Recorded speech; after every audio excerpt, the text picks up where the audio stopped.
Franchement, je n'avais pas signé pour cela. La phrase est signée d'un des 42 membres du gouvernement qui n'en peut plus de la sale ambiance qui régnerait selon un article de l'Express publié ce dimanche 2 avril. Il n'y a jamais eu un collectif de ouf dans ce gouvernement et là, il n'y en a plus du tout, y confie un ministre habituellement connu pour son optimisme. Le gouvernement a bien du mal à sortir de cette séquence compliquée sur la réforme des retraites. La vive contestation de la rue contre le texte est arrivée jusqu'à l'Assemblée nationale.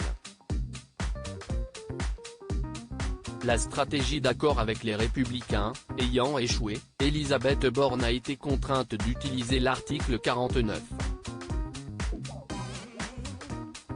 3. Une décision qui a ravivé les tensions dans l'opinion. La motion de censure du groupe Lio n'a pas été adoptée, mais ça cesse de jouer à 9 voix près. La première ministre pourrait-elle servir de fusible pour écrire un nouveau chapitre du quinquennat ? Dans l'attente que quelque chose se passe, les ministres auraient reçu pour consigne de limiter leurs déplacements. Un attentisme pesant. Il y a une ambiance à mi-chemin entre l'anesthésie et le crépuscule, analyse un pilier de l'exécutif dans les colonnes de l'Express qui révèle que le ministre de l'économie Bruno Le Maire aurait ainsi été contraint de reporter son projet sur la réindustrialisation verte. Une pause pour laisser passer la tempête qui fait que cela devient difficile d'exister ou d'avancer. Chacun semble jouer sa partition pour éviter la disparition. Dans ce flottement généralisé, tout ce qui n'est pas urgent peut attendre, déplore un membre du gouvernement. Dans ce contexte si particulier, en ministre libre, Marlène Schiappa s'exprime dans Playboy. De quoi faire parler au risque peut-être d'agacer.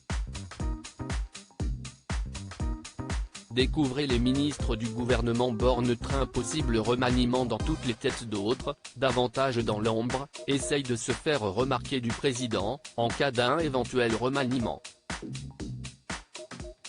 C'est probable, donc on se demande si on ne travaille pas sur des dossiers dont on ne s'occupera plus d'ici peu, commente dans l'Express un secrétaire d'État.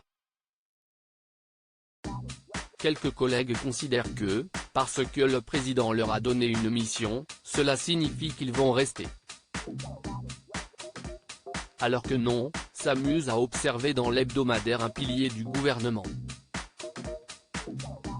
Ils oublient qu'il est utilitariste.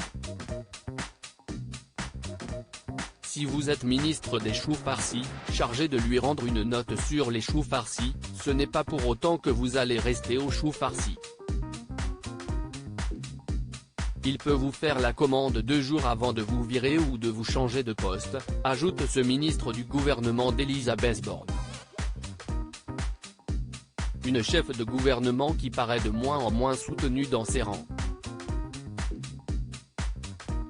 La probabilité qu'elle reste est très mince.